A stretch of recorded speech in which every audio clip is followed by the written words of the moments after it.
Muri iyi nama mpuzamahanga yiga ku birebana n'ingufu ibera i Kigali, abikorera bari muri uru rwego baturutse mu bihugu bitandukanye baramurika udushya mu ikoranabuhanga tugamije gukwirakwiza amashanyarazi mu baturage. Urabona kumwe tumenyereye ko abantu bajya hejuru gukora ama installation, yo intego yayo nyine hari nugukora akaba ari machine gusa ibikora kugira tube twakwirinda accident.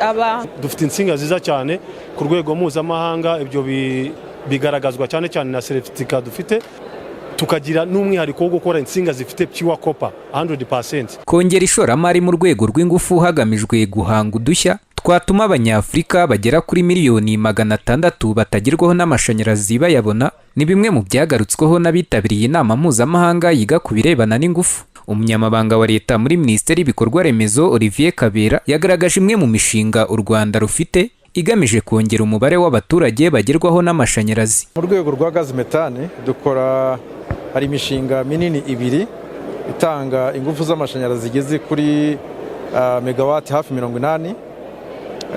Hari n'indi mishinga ariko itandukanye mugiye muzi, hari ikorwa cyane cyane amashanyarazi aturuka ku mazi, ibyo bita hydropower.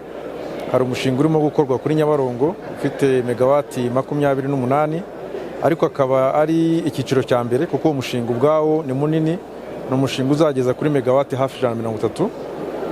Ubwo twatangiranye na megawati hafi 30 nyine 28, akaba arizo turimo gukora ubu ngubu.